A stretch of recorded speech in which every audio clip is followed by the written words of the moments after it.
wa tarkul hasad wal kibir wal ujub war riya. Amal yang paling afdol di hadapan Allah untuk seorang hamba setelah ia beriman kepada Allah, dia salat, berbakti kepada orang tua, yang kedua meninggalkan sifat-sifat hasud. Hati-hati, penyakit yang paling berat itu adalah penyakit hati, ya. Makanya dalam kitab Ratib Al-Idrus yang kita baca, alayallah binadra minal ainir rahimah tudawi kullama bi min amradin sakimah. Apa itu amradin sakimah? Amradin sakimah jamak dari marad, penyakit-penyakit kronis, penyakit-penyakit yang lebih bahaya dari tumor dan kanker. Apa itu? Yang pertama, asyirku billah, orang yang menyekutukan Allah, yang menduahkan Allah, yang membanding-bandingkan Allah dengan makhluk yang lainnya. Yang kedua, at-takabur, sombong, merasa diri lebih baik dari orang lain, merasa diri lebih mulia dari orang lain, yang lain hina, yang lain kecil, saya mulia, saya ini, saya itu. Ini orang kena penyakit yang paling kronis. Yang ketiga, al-hasad, hasud. Nggak boleh lihat orang seneng dia iri, nggak boleh lihat orang maju dia iri.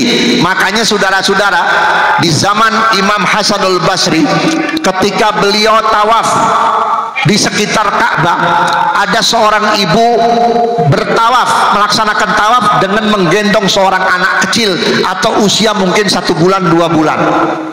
Imam Hasanul Basri mendengar doanya seorang ibu itu ketika tawaf. Apa isinya? Yang artinya begini, ya Allah, jadikan anakku ini kalau udah besar menjadi anak yang mahsud, yang dihasut sama orang lain. Di mana-mana anakku ini banyak orang yang iri. Ditegur oleh Imam Hasanul Basri, Bu, ibu kalau berdoa di sekitar Ka'bah hati-hati, ya, ini doa ibu diijabah oleh Allah. Jangan mendoakan anak seperti itu, kesian anak ibu, nanti anak ibu bakal dihasut orang. Apa kata ibu? Saya tidak salah mendoa, saya sebelum datang kemari sudah saya siapkan doa saya untuk anak saya. Kenapa kok ibu minta supaya anaknya dihasut orang? Anak saya kalau nggak dihasut orang, anak saya nggak bakal jadi orang mulia. Sebab orang mulia itu pasti banyak yang hasut. Orang yang bertambah nikmat pasti banyak yang hasud. Sebagaimana dikatakan oleh Nabi Muhammad, kullu dzi ni'matin mahsud. Setiap orang mendapat nikmat pasti banyak yang hasud. Nabi Muhammad mulia, Nabi Muhammad diberi nikmat di atas seluruh makhluk-makhluknya Allah. Sampai detik ini Nabi Muhammad banyak yang hasud. Sampai detik ini Rasulullah banyak yang hasud, dicaci, dimaki, dihina, disalah-salahin, dibilang ini, dibilang itu. Padahal Nabi Muhammad sosok makhluk yang paling sempurna, tapi masih banyak orang yang mencaci Nabi. Artinya apa? Mulianya Nabi Muhammad, diangkat derajatnya Nabi Muhammad ketika banyak orang yang hasud. Makanya kita nggak usah takut kalau ada yang hasud. Semakin banyak yang hasud kepada kita, rezeki kita nambah. Apa kata Habib Abdullah bin Muhsin Keramat Empang Bogor?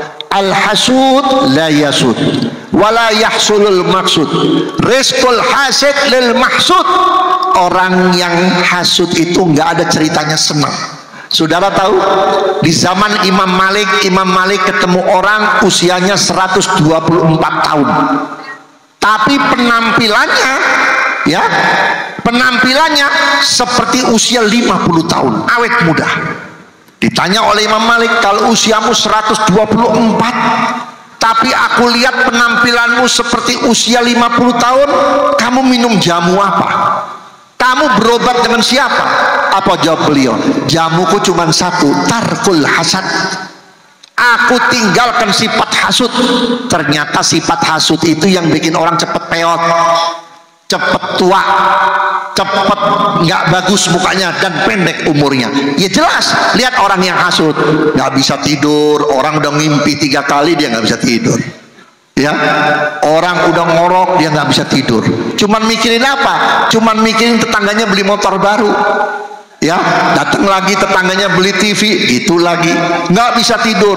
Pagi-pagi orang datang ke masjidnya Ustadz Muhammad, sholat subuh, mukanya cerah, seger, bekas tidur, mukanya kusut, ternyata nggak bisa tidur, hanya gara-gara bikin orang.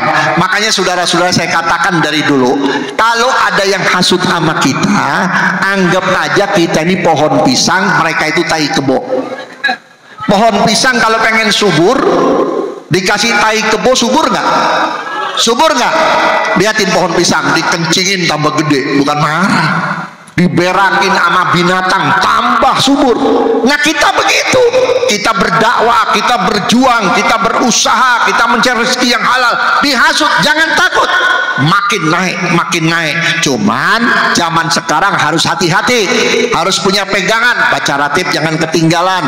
Sebab orang yang hasut zaman sekarang ini hatinya kecil Pak, diajak berantem nggak berani, mainnya kemana? Ke dukun. Sedangkan dukun sekarang gampang, nggak usah datang ke kampungnya, cukup pakai WA, cukup ditransfer 10 juta mati, setengah mati 5 juta. Betul nggak? Makanya kita jangan lepas daripada ratib. Mudah-mudahan Allah limpahkan rahmat, hidayah kepada kita sekalian.